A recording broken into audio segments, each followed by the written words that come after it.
জীবন আমাদের সবচেয়ে মূল্যবান আমানত।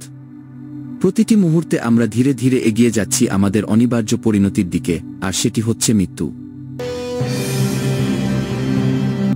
অনেক বছর আগে এক জনপদে বাস করত এক যুবক।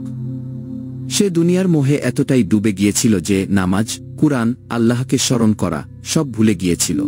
তার দিন কেটেছে শুধু উপার্জন আর বিনোদনে। একদিন হঠাৎ করেই তার দরজায় কড়া নাড়াল এক অচেনা অতিথি। যুবক জিজ্ঞাসা করল, কে আপনি?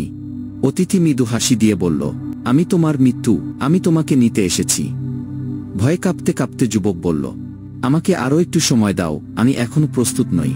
আমি আল্লাহর দরবারে তওবা করতে চাই, নামাজ পড়তে চাই, ভালো কাজ করতে চাই। কিন্তু মৃত্যু উত্তর দিল, তুমি যে সময় পেয়েছিলে তা অপচয় করেছ। আজ আর কোনো সময় নেই। এভাবেই অনুশোচনায় ভরা হৃদয়ে যুবক দুনিয়া ছেড়ে চলে গেল। ভাই ও বোনেরা, আমাদের প্রতিটি মুহূর্তই হতে পারে জীবনের শেষ মুহূর্ত। আমরা যেন সময়ের মূল্য বুঝি, আল্লাহর দিকে ফিরে আসি, বেশি বেশি তওবা করি, ভালো কাজের জন্য নিজেদের প্রস্তুত করি, কারণ মৃত্যু কখনো আমাদের অনুমতি নিয়ে আসে না।